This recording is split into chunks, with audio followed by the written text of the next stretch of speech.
Hi everyone, Bernard here. I hope you're all staying safe and well. Welcome to the Film and TV channel. We have an interesting film today. It's sort of divided opinion, looking at all the various reviews, etc. And it's actually, depending on which territory you live, it's either on Amazon or Netflix. So it is one of these straight to sort of streaming films. And let's be honest about it, they're not always the greatest at the moment, the films. Some good series on Amazon and Netflix, I'll give it that. But not always the greatest films coming out at the moment. Certainly English language. I mean, there's lots of different things being dubbed and stuff like that. So we're going to have a look at a film entitled I Care a Lot today. So please, if you're new to the channel, push that subscribe button. We do film reviews, TV drama reviews, information vlogs. The odd quiz is a Sean Connery quiz. Please have a look at that as well if you get a chance. There's a sort of closing date for the 10th of March when I'll be obviously a little Sean Connery related prize I'm giving out as well. So please have a look at that if you get a chance. But yeah, if you like what you see, please push that notification button as well. That'd be great. And you will see some videos on my football team, Manchester City. I do history vlogs, present vlogs, quizzes on City, magazine vlogs, etc. So there's loads of stuff on there. So if you or anyone who might be interested, please point them in my direction. But if you're not interested, there's plenty of stuff here on the Film and TV channel.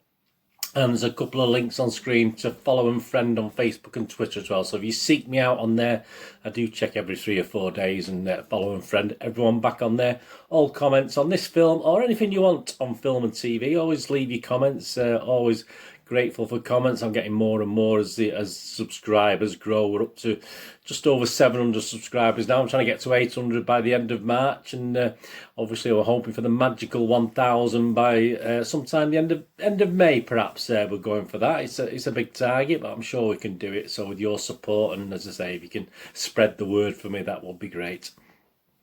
Please, thumbs up. If you can't leave us a comment, please just give us a thumbs up. It's nice to get views. It's nice to get thumbs up as well. Yeah, it's certainly with this film as well, because as I said, it is sort of dividing opinion from the critics to the users as well. There's a lot of mixed opinions on this one.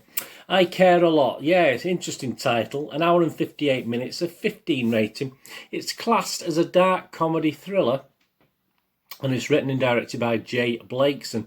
The film stars, well, a great cast. Rosamund, Pike, Peter Dinklage, Isa Gonzalez, Chris Messina and Diane West, however you pronounce that. I'm not too sure. My apologies, Diane, if I've totally made a mess of that one.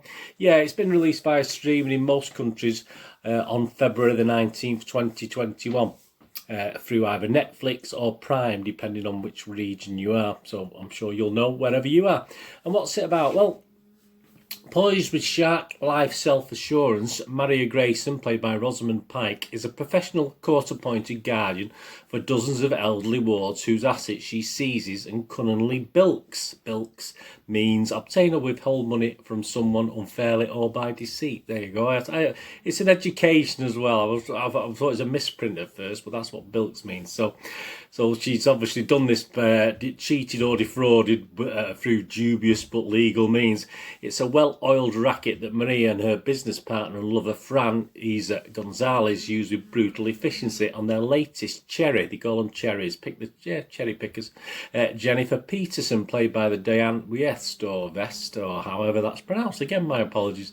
A wealthy retiree with no living heirs or family. But when their mate turns out to have an equally shady secret of her own and connections to a volatile gangster played by the wonderful Peter Dinklage, one of my favourites, MALEK is forced to level up in a game only predators can play, one that's neither fair nor square. So an interesting plot, lots of potential. The trailer is absolutely excellent. I love the trailer. I've watched the trailer after I watched the film. Sometimes I usually do that. I don't really want to know too much, because obviously the trailers are usually far better. So I do tend to watch the film and then watch the trailer afterwards. But the trailer's excellent. I would give the trailer 8 out of 10, and that's one of the highest I've given anything so far. Film, posters, trailers, whatever. So yeah, very, very good trailer. Watch the trailer. You may be a wee bit disappointed with the film after watching the trailer, but no, it sort of sums it up. It's well put together. What about the film itself? What's it getting? What is it any good? Well, Rotten Tomatoes, well, the critics on there love it. 81% positivity. That's 113 reviews, 91 fresh and 22 rotten. So that's not too bad. It's got an overall score of 7.1 out of 10, which is up there. That's not anything over 6 is good. Anything over 7 is very good. Audience score, though, this is where it all starts to fall apart a little bit. There's over 250 scores been left by the Rotten Tomato audience, Joe Public, you, me, and it's only getting a 35% positivity rating, so a bit of a discrepancy between the critics and the audience. And what about Metacritic? What about the other site we look at, Metacritic site? Well, again, quite healthy, 66% positivity. That's 19 positive reviews, 4 mixed and only 1 negative review, so looking really good. And the lowest score came from Tim Grayson from Screen Daily. He scored it 5 out of 10. He wrote, "The escalating cat and mouse game between Pike's schemer and Dinklage's Russian mobster has its pulpy pleasures, but the script's arch cleverness and heavy-handed message about the corruption of the American dream make it hard to care as much as we should about who ends up on top." Does that matter to the film? I mean, we'll get more onto that in my thing, but yeah, I will sum that up. I know what he's getting at in that, and we'll talk about that in a bit. The Hollywood Reporter's David Rooney, he quite liked it, 7 out of 10, not a bad score. He said, "Whether you find this entertaining or repugnant will depend on your stomach for a despicable reality, but the movie delivers unquestionable pleasures in the pairing of Pike's monstrous manipulator with the always wonderful Dinklage's cool, calm killer, a man too smart not to recognise and respect his adversary's formidable intelligence." And just to sum up the playlist, he gave it the highest mark of the lot, the playlist site, 8.3 out of 10. And they wrote, "It's not that anyone else in the movie isn't good, but no one ever quite matches the unrivaled brilliance of Pike when given a clear runway to strut her skills. Seeing her in peak form, nimbly navigating the tonal minefield of this late-stage capitalism critique is an absolute delight." Yeah, a lot of love out there for Pike.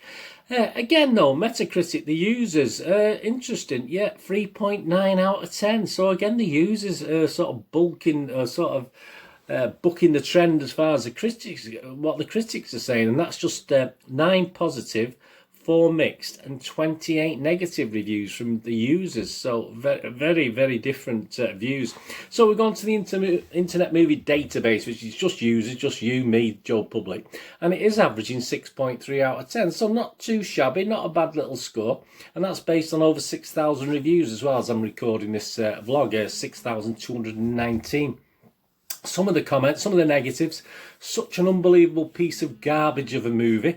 Don't waste your time. This movie was infuriating," said someone else. "I love Peter Dinklage, but so disappointed I wasted my time on this. The plot, it's shallow," they say. "The characters have no depth and are cartoonish. A waste of my time." Middle ground, someone wrote, "It's a bit quirky." I'd agree with that, but definitely not a 1. Yeah, there's a lot of 1. You know me, if you get a 1 or a 10, I totally ignore those reviews anyway. I'm only sort of reading comments out from people who perhaps scored it 3 or 4 rather than 1, but there you go. And some of the positives: "Unlike many poorly made Netflix movies, this at least kept my attention. So for that alone, I give it 8. There you go. That's one reason to score it high, isn't it? "Not the kind of movie," said someone else, "I normally watch. There are no good guys in this." There's not. "Just victims and bad people doing bad things to each other. The 3 lead female actresses, 3 different generations, classy, elegant and hot as hell." Okay. And someone else wrote, "Very good one indeed, hugely entertaining for every one of its 119 minutes. So there you go. Despite that good score, my little thoughts on this: despite that good score on Internet Movie Database, there is a lot of dislike out there. There is a lot of 1 out of 10s when I look through the reviews. There's probably more negative written reviews than there is positive, and I've sort of scrolled down quite a lot of reviews, but there is a lot of reviews on there. So yeah, but overall, as I said, if it's averaging over 6, then there is a lot of positivity. The Rotten Tomato user score, I think that sort of backs this up, doesn't it? I mean, that was terrible. And even the Metacritic user score wasn't very good either. There's many scathing reviews, of course, on there and on Internet Movie Database. I think the critics are in the main happy, which is not always right. They don't always agree with your public. But in this instance, I sort of more or less side with them, to be honest with you. I'm more in the critics camp of quite liking some of the uniqueness of this little thing. I thought, you know, it sort of impressed me. I mean, Amazon and Netflix movie releases are pretty poor, as I said earlier, didn't I? In my opinion, there is enough in this just to rise it above the average. I'm not going to go mad. I certainly wouldn't go anywhere near 10 out of 10, and perhaps not as high as the 7s even. But yeah, there is enough in this to appeal. There's not many films, and people have touched upon it there, which is quite interesting, where you actually dislike every single character. But this does it with knobs on, to be honest with you. Does every character get their comeuppance, which we want to see them all get the comeuppance as they should? No, but so what? I mean, it is quirky. Okay, there's a lot of plot holes in this. It is. You can drive a truck through some of them, and it's a bit silly in parts. But as pure entertainment, I found it very entertaining. It's pure entertainment. I just thought it was very, very good. Pike and Dinklage particularly are two actors I do enjoy watching anyway, and this obviously helps me with this film. Yes, the first half is slightly better as you sort of try and figure out what's going on. Once you know what's going on, there's a couple of little bits added, a couple of little twists, etc. But once you know what's going on, perhaps it does become a little bit mundane. And it's nearly 2 hours, this, don't forget. But it didn't feel like 2 hours to me. I enjoyed this, and it wasn't a drag. You know, I quite enjoyed the 2 hours. But you probably were thinking an hour and a half, hour and 40 minutes, you probably made it a little bit more tight, and it wouldn't perhaps have got a little bit mundane in that second half, and a little bit silly at times, just to, because obviously in the second half it's more intrigue, and the incompetence and silly levels are sort of ramped up a little bit and raised to the maximum to sort of progress it to a finale, which again has its odd little twist as well. Yeah, reading some of the reviews, I don't think some people watched all the film, to be honest with you. I can tell by some of the reviews I've read that they didn't actually watch the total film, and you can do that sometimes. They miss things that happen at the end of the film, let's be honest about it. Yeah, many didn't really understand the comedy element. I appreciate what they're saying with that. It appealed to my sense of humour, particularly Dinklage's character, and his not so bright henchman sort of just made me laugh. It's not sort of in your face funny, but it just made me smile. But perhaps adding comedy to the description of this film is a bit of a leap, to be honest with you. But it did appeal to my little funny bone, to be honest with you. I just liked at the characters, the uselessness and the silliness of it all. And even though it was very dark and sinister, it sort of appealed to me, that side of it. But I can appreciate some people not quite understanding the comedic element of it.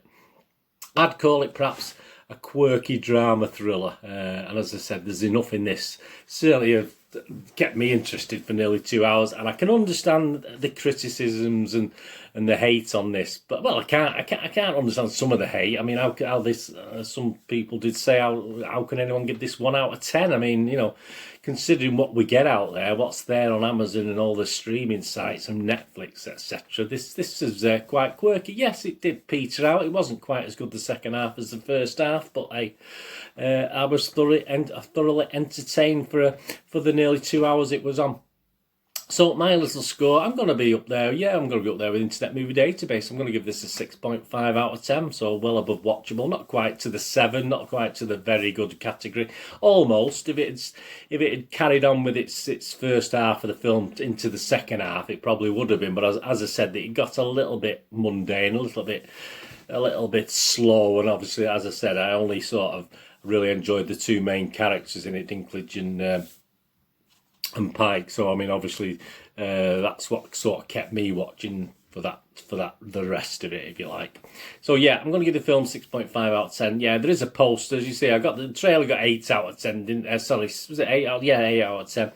The poster, yeah, it's a bit bland, isn't it? Well, there's been a couple of, just a picture really of Rosamund, isn't it? Yeah, so I'm only going to give the poster 5 out of 10. I don't really want to give it more than that, to be honest with you.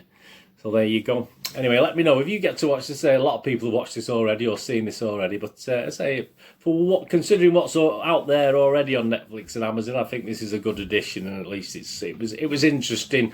Certainly had you thinking and pondering things for the first 30-45 minutes, and as things become a bit clearer, it was a little bit sillier, but still entertaining and enjoyable.